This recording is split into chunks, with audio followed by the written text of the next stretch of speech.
Hello, everybody, and welcome to Off Grid Solitude. My name is Joe, and I live out here off grid in the high deserts of Arizona.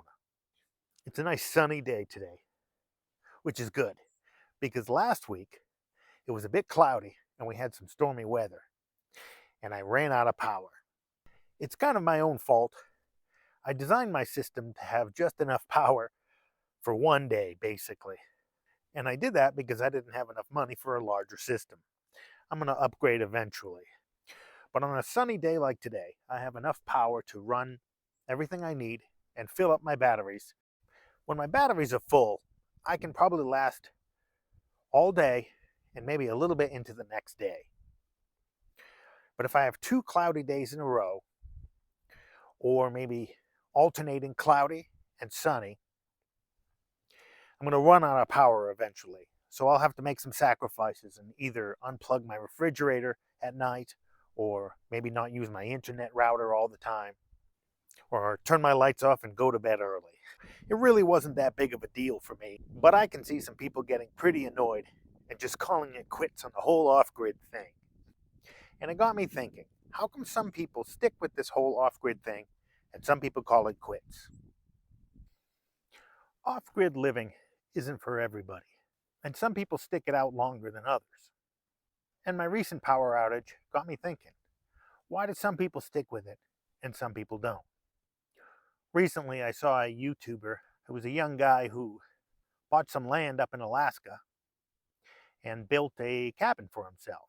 And he only lasted about 6 months before giving up. And I think I was being a little hard on him, partially because he was able to get about 100,000 followers in those 6 months, and I was a little bit jealous. But thinking more about it, good for him. He was smart enough to quit while he was ahead. Why stick it out and torture yourself if you really hate it? What's keeping you there? Pride, maybe. And of course, there was a lot of advice and opinions and comments about the whole situation. And a lot of the off-grid experts said he didn't have the skills he needed, and he needed to learn some more skills before trying something like that again. And skills are important, but I don't think that's what keeps you going. For example, I never want to set foot in a ring. I'm a bit of a pacifist myself. But if somebody told me that I just need to learn to take a punch, I don't think that's going to make me like boxing anymore. It's not about the skills. I just don't like it. And I think it's the same with off-grid. There's lots of pros and cons out here. If you really like the positives, you'll be able to endure the negatives. There's a dozen different ways to do anything. And if the enjoyment is there, the skills just come naturally. I personally love living out here. I've been waiting my whole life to come out here. And there's nothing else I'd want to do. And sure, there are pros and cons.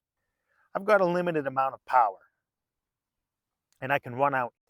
But when I wake up and look at that beautiful southwestern sunset, it just makes my whole day.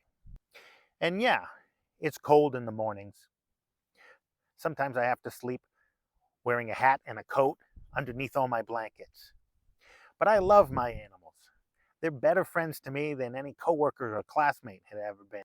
And when I head to town to pick up supplies, I miss them, and I can't wait to get back to them.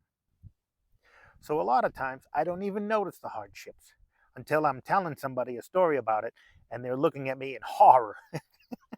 I say, no, it's not that bad. So if a person is thinking of moving off-grid, or any kind of lifestyle change, while they may want to improve their skills, I don't think that's going to be the make or break thing. Humans are very bad at knowing what they're going to like or not going to like in the future. We daydream a lot, and a lot of times those daydreams are pretty far off base. So it might be better to dip our toes in the water before we dive in. That can save us a lot of headaches and time and money. With off-grid, maybe a few camping weekends would give a taste of being out in the wilderness. or building a backyard shed is a stepping stone to building an off-grid cabin. And while we do these things, we should really pay attention to both the good and the bad as it's happening. Experience is really the only way to know for sure.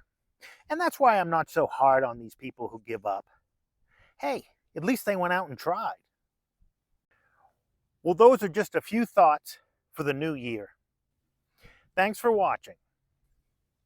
And please like, comment, and subscribe if you can.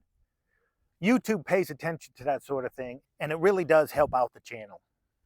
Happy New Year's, and I'll see you in the next video.